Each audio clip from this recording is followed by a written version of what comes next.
All right, so we've got Christie Faccinto here, the owner and trainer director at Thunderhawk Canine. A lot of our viewers will probably know you or know someone who knows you. Thunderhawk's got a pretty big name now, and I guess we'll just jump right in. Sure. You're an owner of one of the funner businesses, I guess I could say, in the community. Why don't you go ahead and just tell the origin story here? What inspired you to start Thunderhawk Canine? Oh, well, thank you.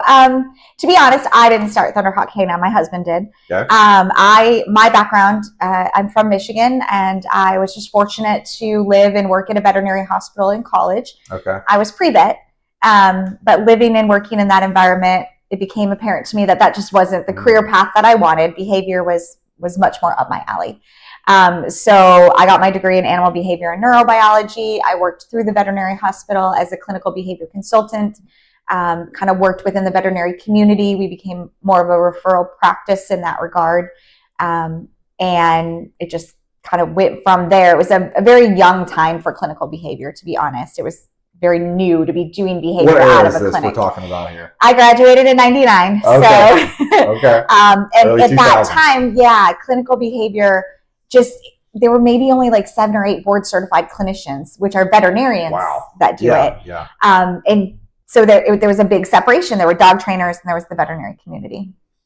In 2006, my husband, his brother, Vinny Faccinto, had been in the area for quite a while.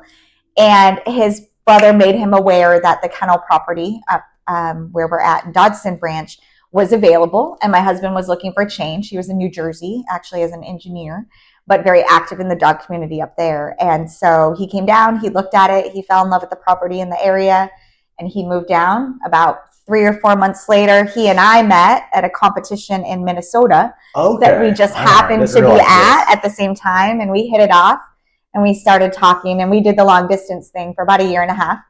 And then in December of, I guess it would be 2007, he asked me to move down, and I moved down in March of 08. Okay. So it was mildly established as a business at that time. Okay. But it was mostly Matt and Vinny teaching group classes, and then Matt was seeing some clients privately. Okay. I came down with a whole different set of ideas on how a business should go, how training should go.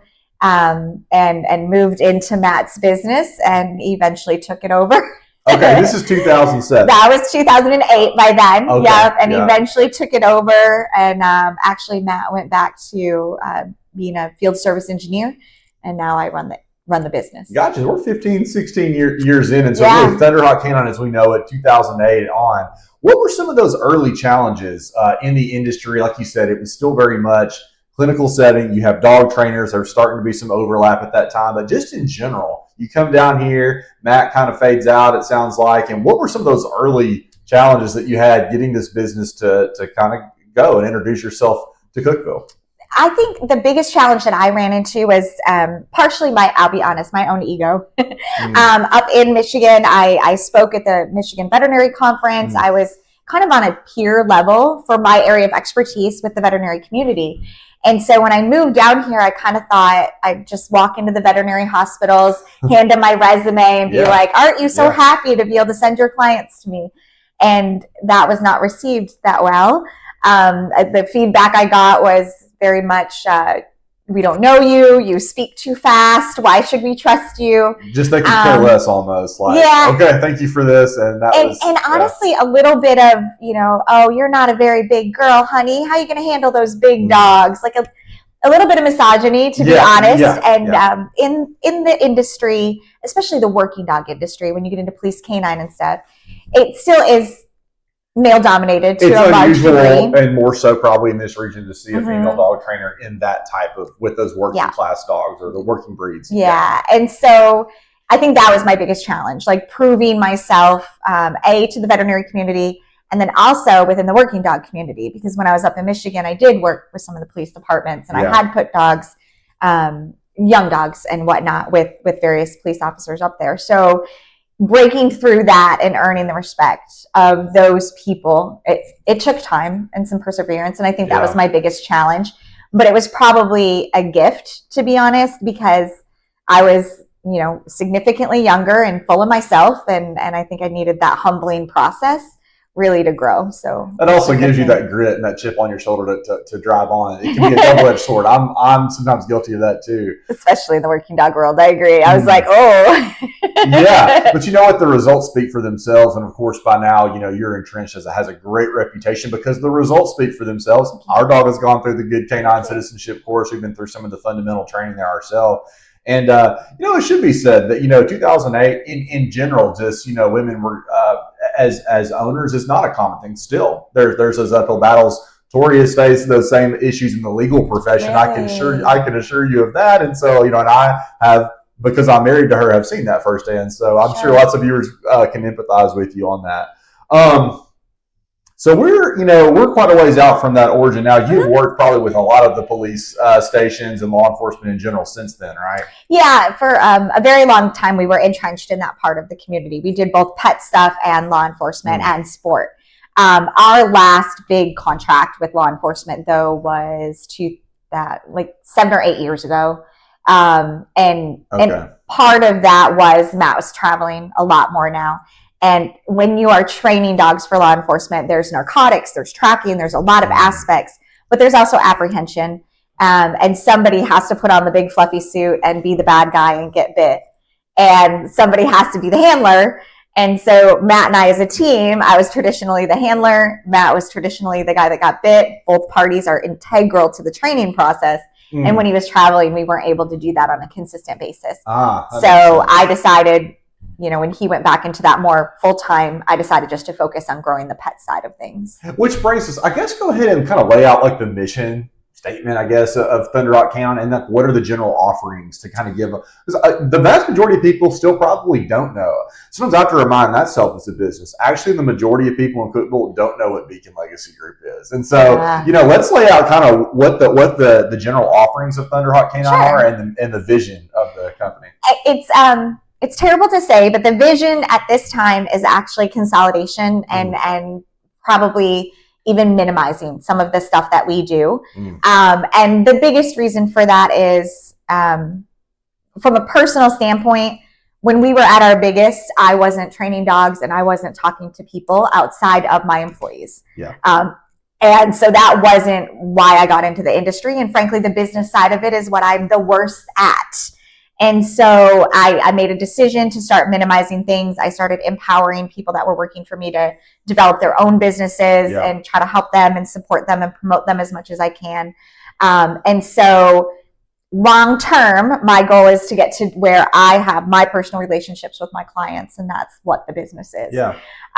At this time, we offer group classes, and we offer those classes for obedience things like the Canine Good Citizen, puppy kindergarten classes, more advanced out and about. Can you take your dog to a restaurant, sit on the patio, and not be a hindrance to everybody around you?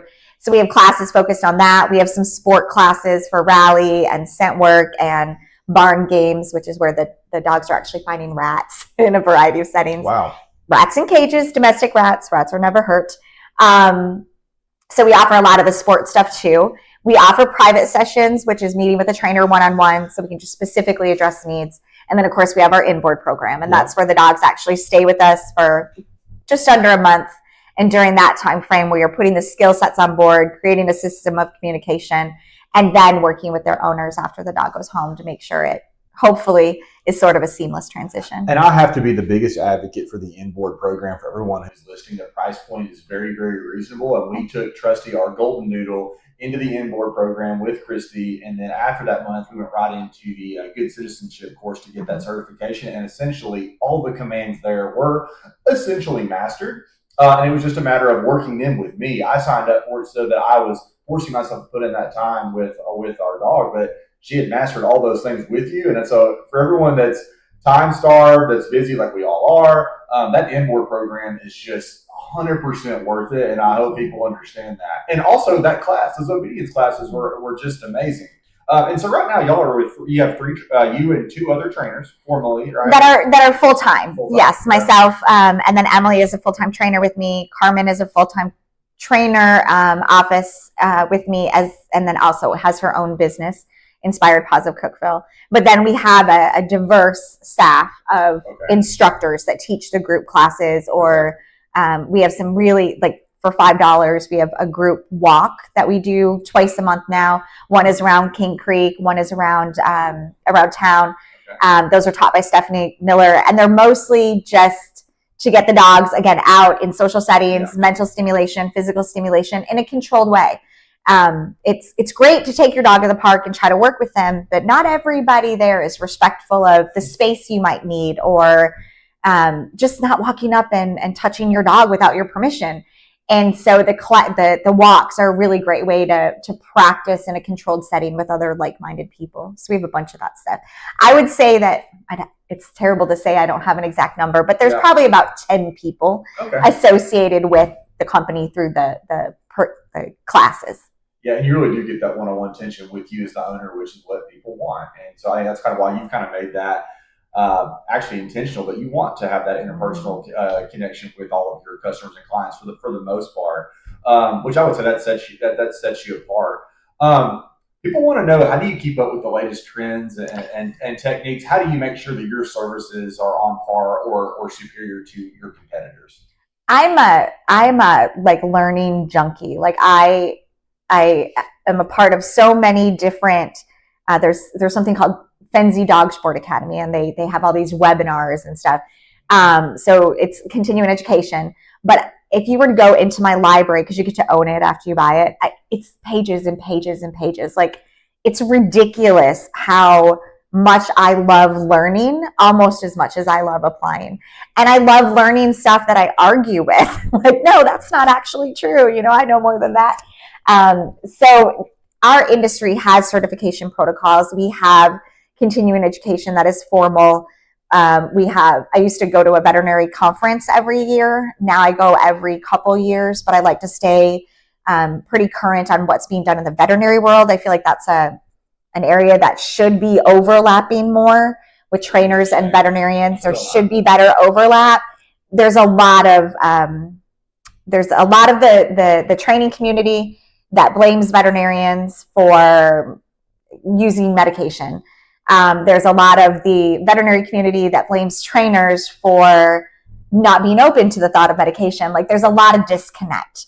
That's actually one of the ways that I've really tried to put myself out there, is that I am very astute in both worlds. And so I can bridge that gap for trainers, for veterinarians, and for clients. I have a ton of veterinarians that contact me and are like, hey, this is the issue that I'm seeing in this dog. It's not something that let me rephrase that. They have to get continuing education to stay current on pharmaceuticals for behavior stuff. Yeah. And it's not something that's commonly part of their protocols in a big way. Like, last I looked, there was like 3 weeks of behavior when you're in vet school. They have to seek out this information. Almost like nutrition in medical school. Yeah. Check the box and move on. Yeah. And so a lot of my veterinarians will be like, hey, I haven't dealt with this type of OCD complex. What is your recommendation? Because that's what I've done for the last 25 years, out of the veterinary hospital. And so they'll ask me, and I'll give that information back. And then I can also talk to the client and be like, okay, this is why I think it's appropriate, maybe not long-term, but let's get your dog to a mental state where learning can even happen. If they're so panicked that they're trying to break out of your house, you can't train in that mindset. They're not learning. So it's just a middle ground, a translator kind of thing. That makes so much sense. And a lot of that is because of your undergraduate training and then just your clinical training after that too. But there is so much overlap. And just sitting here listening to you explain that, I think the public doesn't understand that. Just all the medical issues that you can identify and then make those referrals and vice versa. It's huge. I mean, and when I got into it, like I said, back in 1990 or 1999, 2000, like, we were just at that moment. I was doing in-services in veterinary hospitals, teaching them how to ask questions about behavior, how to integrate behavior into their practice, and then how to refer out so they could handle their area of expertise, and then they could find somebody trusted to handle the behavior side. And now we're, again, 15 years later, it's the first place people go for behavior input. Yeah. And yet, don't get me wrong, there are veterinarians in this area that are phenomenal on the task. Yeah. Well, they've done their research. They have studied it. There are a lot of veterinarians that are phenomenal when it comes to behavior. but there's a lot that they have a lot of other things they'd rather specialize in, internal medicine or dermatology. Sure. And so it's not their area of specialty. And so they either refer out or sometimes they medicate without any other guidance. Take this and do that. And unfortunately, that's probably what still happens a lot. I think so. Only that, in my opinion, medication should be something that is used so that we can make behavior changes. Gotcha. It's another tool in the toolbox. Another tool in the toolbox. Exactly. Yeah. Do you think that working with animals has made you a better person? It's kind of a stupid question, but I was getting prepared for this, and I thought about this in Proverbs. The righteous care for the needs of their animals, but the kindness of the wicked is cruel. For me, owning a dog and being around animals brings you back. It brings us back to the natural setting and having to work with animals and take care of the animals. I'm just curious, is this being something that you do every day? If you think it's made you a more compassionate person, that kind of thing, or I don't know. I honestly don't know. I think that it keeps me grounded. Definitely. That's a good there's nothing more humbling. I spend 45 minutes to an hour of every day just cleaning up poop, Yeah. And so I have a degree. I'm I am a poop scooper. So I think it helps me maintain balance, which potentially it definitely reminds me that I'm no better than anybody else. That said, I think that a lot of people have stopped having compassion for humans and channeled that compassion onto animals. Yeah. And I don't feel like that makes someone a better person. Yeah. Yeah. And I feel like that's become a very big part of our society. I hate people, so I XYZ. Instead, my dog or my cat. Yeah, and I want everyone. It's gonna sound so hippie, but I want everyone to love everyone. Like I love my job. I love my business. But a large part of that is because it allows me to have connections and communication with people and to develop these relationships with, just some of the most amazing souls that I would never have had the opportunity to spend time with. So, that's a really great answer, Christie. I wasn't that makes a whole lot of sense. I think grounding is the word. Maybe even for me, it's like when you're a pet owner, it is grounding. If you're doing it the right way, it should be. And that's one reason why we love our dogs. We've got two, a Shih Tzu and a Golden Doodle. What the pet industry is a huge industry. It's just massive, And for instance, every single grooming business in this town is no longer taking clients. We love ours. And what advice do you have for a young person? You work with young people. Have worked with other trainers that have opened businesses, not just a dog training, but anything in the pet industry. What advice do you have for someone who's opening up a business? My first piece of advice would be do some serious self-analysis and ask yourself why you're doing this. If you're doing it because you love animals but you don't love people, don't do it. Because you're doing a disservice to the animals by not being good with the people. Second would be,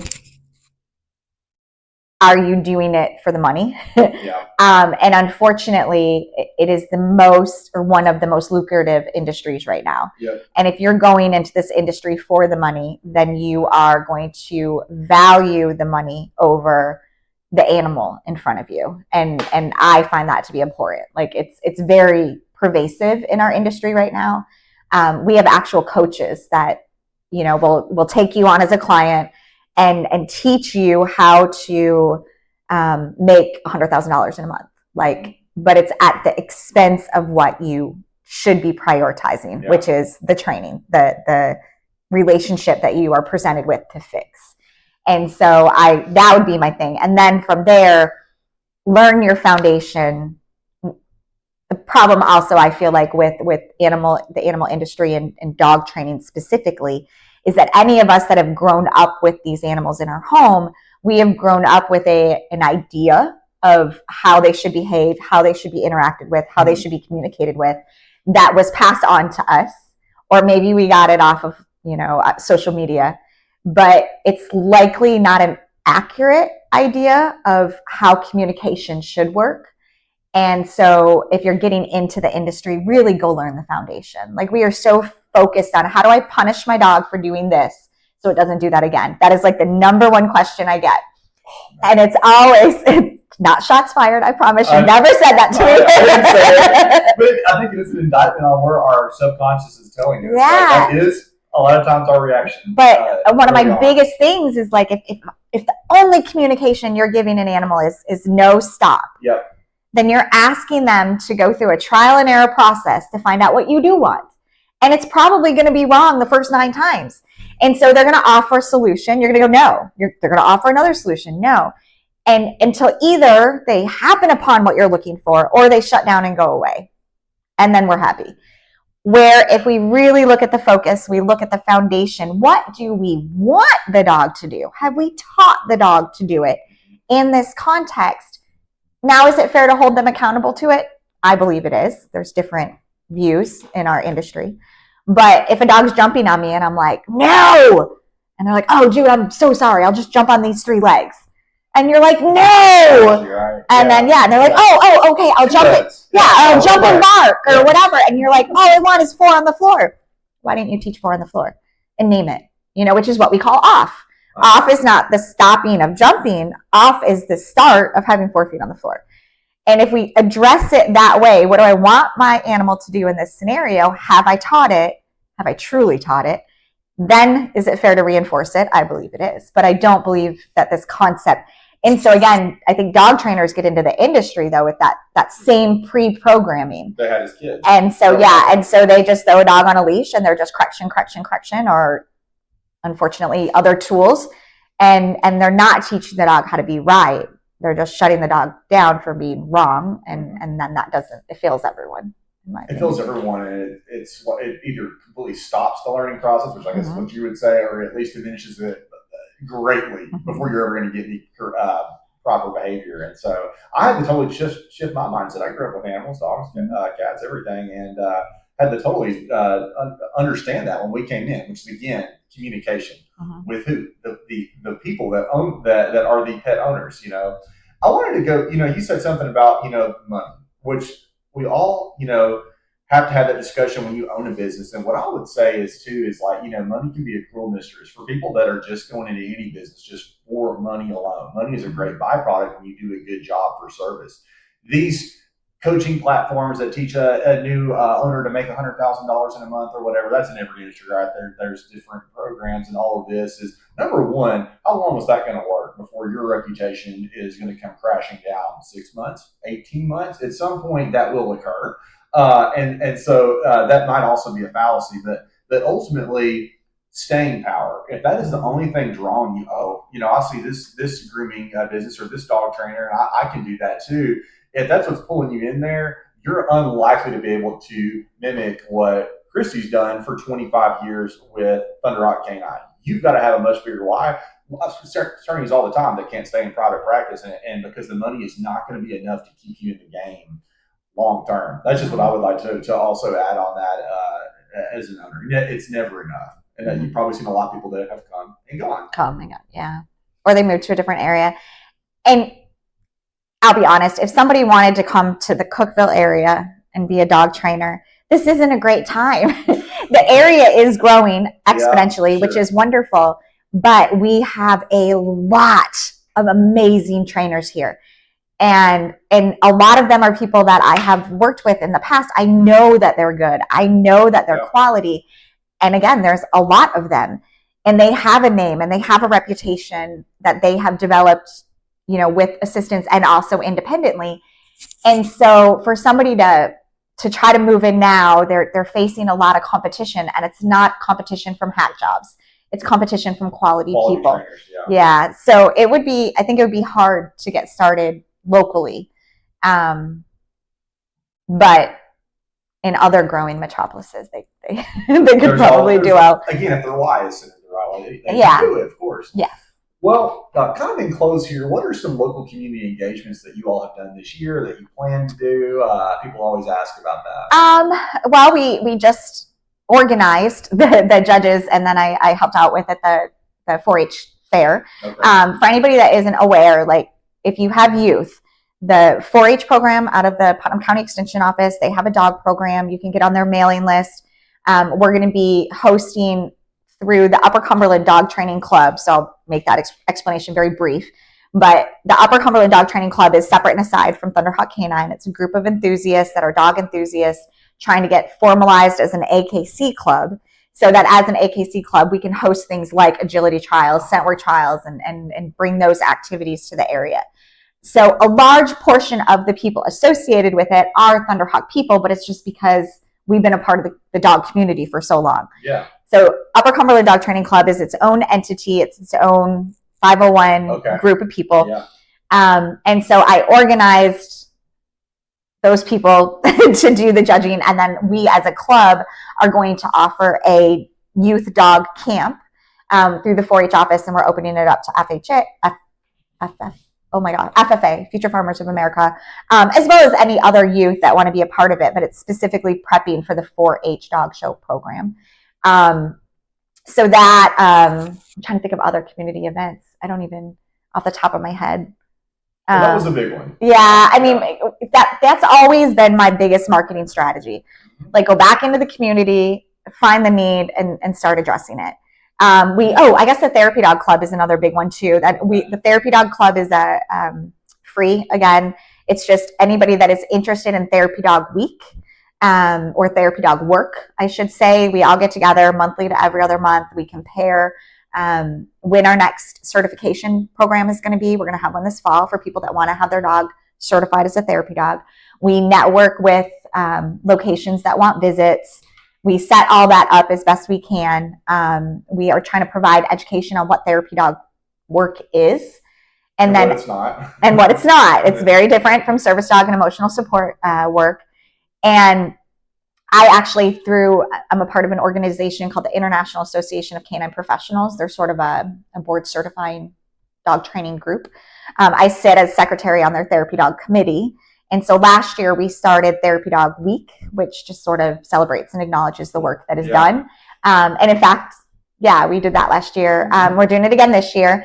And on the 26th of this month, Therapy Dog Week is the 25th through the 31st. And on the 26th of this month, the mayors, Mayor Wheaton and Mayor Porter, are signing a proclamation again, officially making it. It's going to be a public proclamation in front of City Hall. Anybody that wants to come is welcome. We're going to do pictures and press and stuff like that. So that's another big thing, is really trying to push this therapy dog work in this community. And that is another, kind of like volunteer thing. I don't get paid. People have so many questions about the therapy dog certification process. And to be clear, your dog does need to get through the good citizenship certification process, right? Am I correct in saying that before you can go into the good therapy dog work? There are multiple organizations. I've opened up a can of worms. Yeah, and I'll try to be super brief. There are multiple organizations that certify therapy dogs, multiple ones. Yeah. The one that we currently use through our club, through Thunderhawk Canine in this area, is called Bright and Beautiful. They have a wonderful program with excellent insurance coverage once your dog is certified. When you are volunteering with your dog, because again, within therapy, there is, I take my dog and go visit people. And then there is, I have my dog at my business and it benefits people. Those are both therapy dogs, but they're very, very different and liability things. But this company, Bright and Beautiful, certifies dogs that go do visits and covers them with a insurance policy, things like that. To certify through them, you have to have a canine good citizen. Yes, the AKC CGC. Gotcha. Yeah. But other ones don't require that, so I don't want to make a blanket statement. Gotcha. And you choose that because there is this fundamental process of training before the kind of the polish of the therapy training happens. That makes perfect sense. Yeah. You've got some AKC standards that are met before the dog learns these additional skill sets. Yeah. And Bright and Beautiful is just a well-known company. Like I said, they stand behind what they do. They have really good guidelines in place. Like, they limit how long a dog is allowed to work in a day. It's just really well set up. I really like their program. So, and it helps that we have local evaluators who are incredibly supportive of the club. For all the listeners, make sure that you go to Thunderhawk Canine.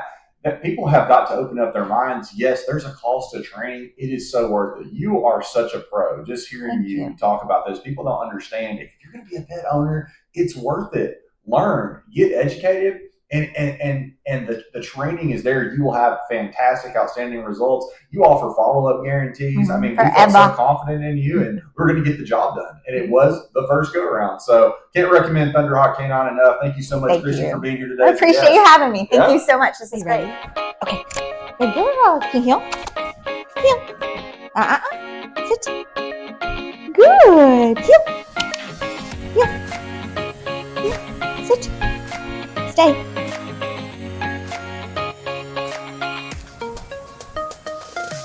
Heel. Down. Stay. So smart. Good girl. Okay. Yeah. Good girl. Ready. Heel. Good girl. Heel. Good job. There she is. Heel. Sit. Stay. Good. Come on, heel. She's like, I'm going to move to heel. Come on. Good. Excellent.